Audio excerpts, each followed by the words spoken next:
भगवते वासुदेवाय। साधकों, हम श्रीमद् भगवद गीता के 12वें अध्याय के 9 श्लोक सुन चुके हैं।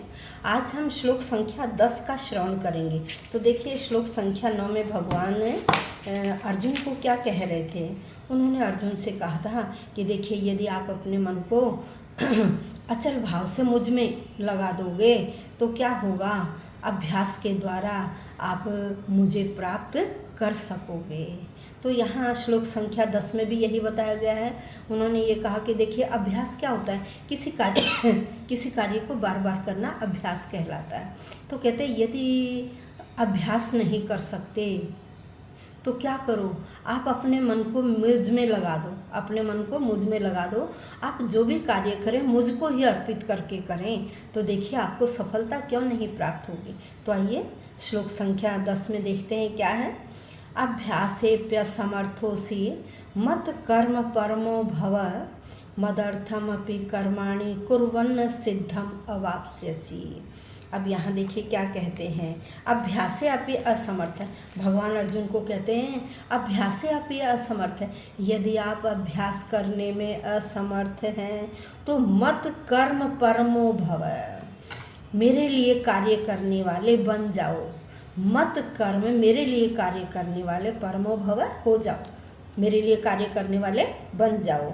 मदर्थम अपि कर्माणि, कह रहे मेरे लिए कार्य करते हुए ही, मदर्थम अपि मेरे लिए, कर्माणि कुर्वन्, कार्यों को करते हुए ही, सिद्धिम अवाप्स्यसि, आप सफलता को जरूर प्राप्त करेंगे। तो यहाँ कहते हैं कि देखिए, हर कार्य के लिए, हर कार्य, कोई भी कार्य हुआ उसके लिए कुछ अनुशासन, विधि विधान होते हैं। तो यहाँ भगवान कह रहे हैं कि हे अर्जुन, यदि आप भक्ति योग के विधि विधानों का अभ्यास नहीं कर सकते तो मेरे लिए काम करने वाले बन जाओ। भाई, जो भी आप कार्य कर रहे हैं वह मेरे लिए करिए, क्योंकि यदि आप मेरे लिए कर्म करोगे तो आपको अवश्य ही पूर्ण सफलता प्राप्त होगी।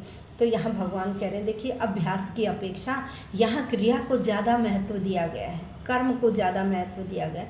कह रहे कर्म करो और भगवान को अर्पित कर दो तो क्या होगा। देखिए, अभ्यास के लिए तो हमें बार बार प्रैक्टिस करनी, बार बार उस चीज़ को करना पड़ता है। कह रहे कर्म तो स्वतः है, कर्म तो अपने आप ही, वही यदि आपने ठान लिया कर्म हो जाएगा, आप मेहनत करिए कर्म हो जाएगा आपका। तो रे कर्म तो स्वतः स्वभाववश है। तो इससे क्या, कार्य तो अपने आप हो जाते हैं, हमें थोड़ा सा परिश्रम करना पड़ता है, उस कार्य को सोचना पड़ता है कि मैं ये कार्य करूँगा, और हम उस काम में लग जाते हैं। तो कह रहे हैं जो भी लौकिक पारलौकिक जितने भी कर्म हम करते हैं वो सब यदि हम भगवान को अर्पित करके करें तो देखिए हमें हर कार्य में सफलता अवश्य मिलेगी।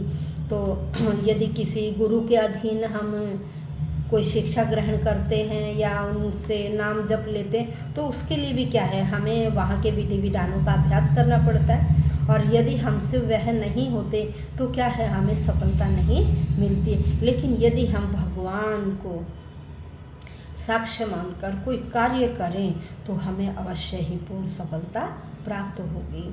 तो यहाँ भगवान कह रहे हैं कि भाई मुझे अर्पित कर को, जो भी आप कार्य करते हैं मुझे अर्पित कर दीजिए, मेरे लिए कार्य कीजिए। तो भगवान के लिए देखिए कौन कौन से कार्य होते हैं। यदि किसी व्यक्ति के पास अधिक धन है तो उस धन को क्या, भगवान के लिए अर्पित कर दो। कहीं मंदिर बनवा दो, कहीं प्याऊशाला बनवा दो, कहीं कोई और ऐसा धार्मिक स्थल बनवा दो जहाँ हजारों सैकड़ों लाखों व्यक्ति जाएंगे और वहाँ भगवान के आगे क्या करेंगे, अपना मस्तक झुकाएंगे। या आप किसी संगठन को, अगर आपके पास ज़मीन ज़्यादा है तो भगवत कर्म में आपने लगाना, आप वो ज़मीन किसी संगठन को दे सकते हो। वहाँ क्या होगा, वो संगठन को इंस्टीट्यूट खोलेगा, वहाँ हजारों बच्चे शिक्षा ग्रहण करेंगे। तो वह भी क्या है, वह कार्य भी आपका क्या, भगवत कर्म है, आपने भगवान के लिए किया। इसमें आपका अपना स्वार्थ तो है नहीं। जब व्यक्ति अपने स्वार्थ का बिल्कुल परित्याग कर देता है और दूसरों के लिए कार्य करता है तो वो क्या है, भगवत कर्म है। इसलिए हमें भी ऐसे बनना चाहिए। यदि हमारे पास धन दौलत है, ज़मीन है, जायदाद है, बहुत ज़्यादा है, तो आप गरीब कन्याओं की शादी करवा सकते हैं, वो भी भगवत कर्म है। लेकिन हर किसी के वश की बात नहीं है। पैसा छोड़ना आज के युग में क्या है, व्यक्ति सांसारिक मोह माया में फंसा हुआ है। केवल अपना अपना अपना ही स्वार्थ देखता है। तो जब हम अपना स्वार्थ का परित्याग कर देंगे और परहित के लिए कार्य करेंगे, तो वो कार्य क्या है? भगवत कार्य है। वो हम क्या भगवान के लिए कार्य कर रहे हैं, जो भी कुछ कर रहे हैं भगवान को अर्पित कर रहे हैं। तो ऐसे में हमें सफलता अवश्य मिलेगी। ऐसे व्यक्ति को क्या कहेंगे? कृष्ण भावना भावित, जो भगवान के लिए कर्म करता है।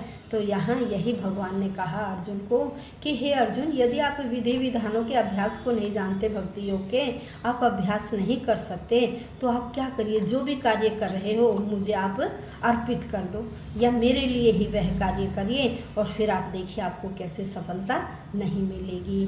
तो आज हमने श्लोक संख्या 10 का श्रवण किया। साधकों, कमेंट बॉक्स में अवश्य लिखिएगा। आपको प्रतिदिन कहा जाता है कि यदि आपने कमेंट लिखा तो उससे आपने उस दिन भगवान का एक नाम स्मरण कर लिया। देखिए, यदि हम भगवान का एक नाम भी, 1 मिनट भी, 1 सेकंड भी भगवान के लिए निकालते हैं तो क्या होगा? उसमें हमारा उद्धार होगा और हमारा स्वास्थ्य भी सही रहेगा, हम प्रसन्न रहेंगे, हर कार्य में मन लगेगा और भगवान को भी इस बहाने याद किया जाएगा। वीडियो पूरा सुनिए, अपने बड़े बूढ़ों को सुनाइए, क्योंकि हमारे इस ग्रंथ के लिए तो विदेशी भी लालायित रहते हैं कि किसी तरह से हमें जो संस्कृत का ओरिजिनल है, जो संस्कृत श्लोक हैं वह सुनने को मिल जाए, उनका उच्चारण सही सुनने को मिल जाए। तो आप अपना उद्धार कीजिए, औरों का भी कीजिए और हम लोगों का भी उद्धार कीजिए। धन्यवाद।